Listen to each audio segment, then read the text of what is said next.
Всем доброго раннего утра. Поскольку уже раннее утро, без 25. Вы знаете, что я как Наполеон сплю 3 часа, но иногда 5 часов могу себе позволить такую роскошь. И сейчас я хочу поговорить с вами об очень важной составляющей части жизни женщины.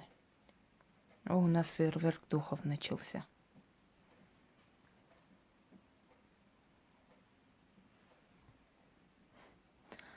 Итак, продолжим.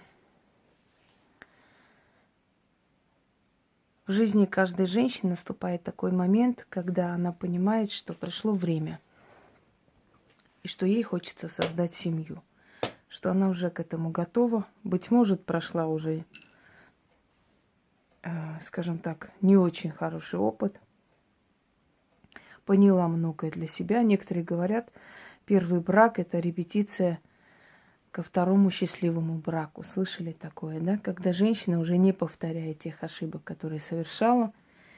Юность и молодость уже позади. Впереди зрелость. И уже можно решиться на определенный ответственный шаг. Но не всегда получается женщине выйти замуж. Если я вам дарила, скажем так, ритуалы, чтобы нашелся жених, чтобы нашелся человек, который будет любить, заботиться, встречаться с вами, а после уже вы как бы среди этих женихов выберете себе подходящую кандидатуру, то в этом случае, скажем так, этот ритуал именно вызов мужа. Но вызов мужа, как выйти замуж, этот ритуал совершается точно так же вместе с практиком. Потому что прежде чем вы обратитесь к определенной силе, человек практикующий, знающий, опытный в этом деле должен как бы очистить дорогу к тем силам, как бы предупредить их и подготовить почву для того, чтобы вы, совершив все остальные действия, получили помощь, одобрение этих сил. И чтобы у вас это получилось. Итак, после того, как вы обратились к человеку, который умеет вызывать, да, жениха, умеет вас отправлять под венец и знает, каким образом нужно убрать препятствия к браку, после заключительный момент, когда вы сами проводите этот ритуал, и уже у вас получается встретить того мужчину, который вас устраивает, дорогие друзья. Точнее, эти силы его к вам приводят. Что нужно вам для этого? Для начала вы должны найти лесной перекресток, либо поезжайте с кем-нибудь. Если боитесь одна, попросите подругу или кого-нибудь встать рядом с вами. Так, секунду. Рядом это означает чуть подальше, подождать вас. Вам нужно взять 4 рюмки, красное полусладкое вино. Ну, желательно открыть, чтобы там потом не открывать посреди леса. 4 маленькие блюдца, тарелки.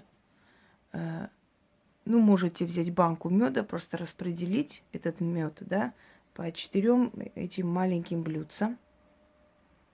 И 4 пятака. Разложите на каждую дорогу. То есть поставьте на каждую дорогу. Встаньте посредине дороги. И это заклинание говорите 4 раза, поворачиваясь лицом к определенной дороге, поскольку вы знаете, что перекресток это 4 дороги, да? Повернулись лицом к одной стороне дороги, прочитали, потом дальше. И отвернулись, ушли домой. Дальнейшие действия, я вам скажу, это еще не все. Так вот, значит, 4 блюдца с медом, 4 рюмки с вином, разлейте вино, все остальное, что останется, поставьте прямо там эту бутылку. 4 пятака. Разложить на каждую дорогу перекрестка в лесу или в таком парковой зоне, в общем, в таком месте, где вас никто не увидит. Это не делается ночью, да. Это не обязательно делать ночью. Луна здесь не имеет никакого значения, потому что у меня, когда спрашивают, меня это раздражает. Если будет иметь значение, я скажу. И я говорю, когда имеет значение. Я стараюсь подарить такие ритуалы простым людям, в которых, в принципе, цикл Луны не играет роли. Потому что человеку ты не можешь сказать, подожди месяц, когда Луна начнет расти, чтобы провести ритуал на деньги. Согласны? Итак, пойдемте. Встали и говорите 4 раза лицом к каждой дороге. С 4 дорог, 4 духов призываю, медом и вином угощаю, пятаки дарю и посылаю в поиск мужа мне.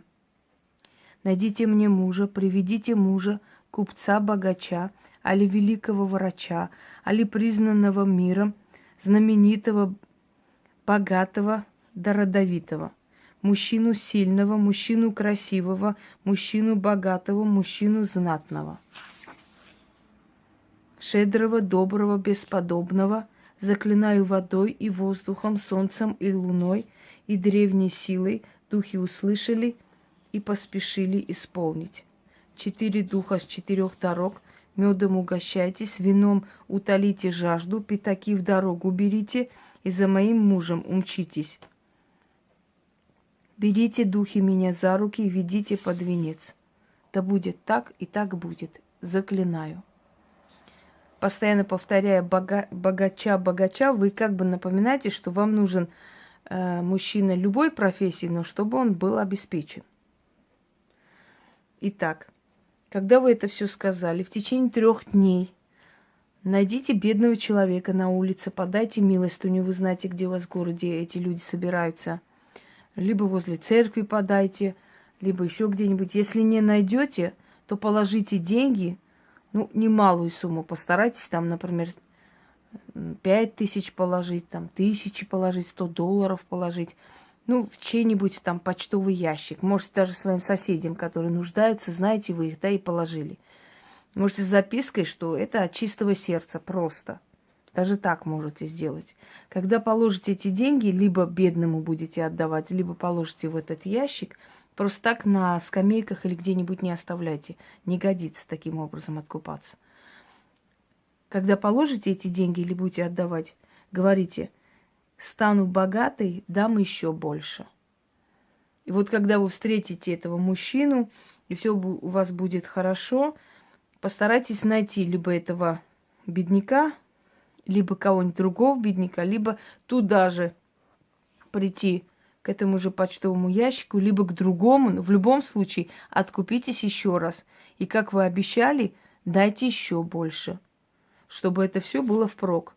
Поймите, просто так ничего не отдавая, если вы будете, знаете, так слепо следовать за такими дураками, которые вас учат, что вам можно полиэтиленовым пакетом, одной свечой вызывать богатство, если вы будете руководствоваться тем, что я ничего отдавать не хочу, но хочу, чтобы мне богатство дали, вам никогда ничего не дадут.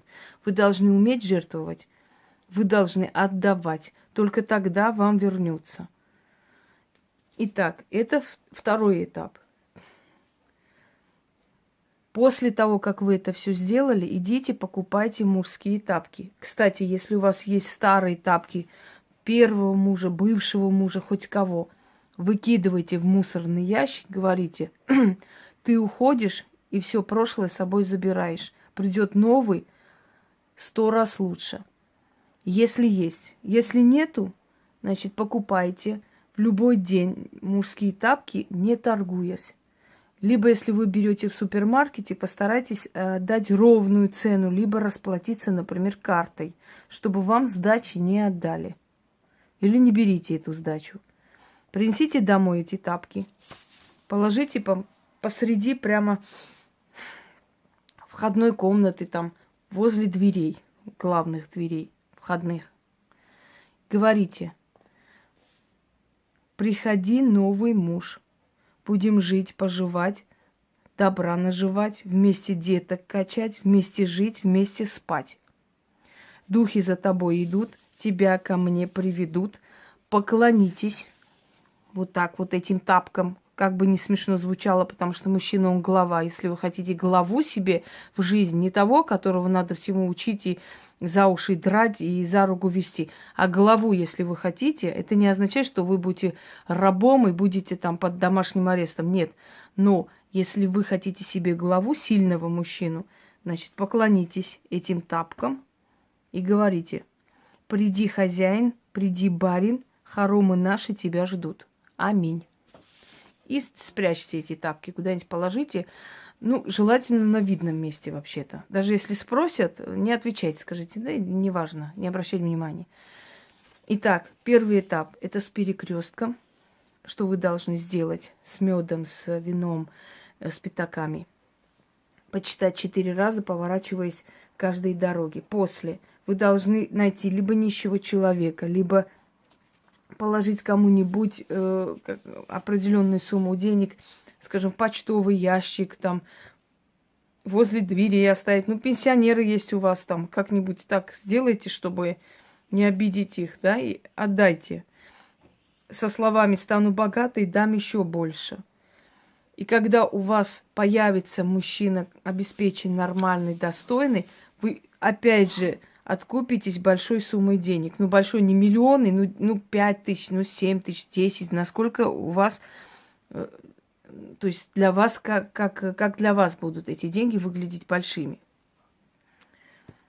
После этого, как вы откупились, да, первый раз, вы покупаете мужские тапки без сдачи, не берете сдачи. И проводите третий этап,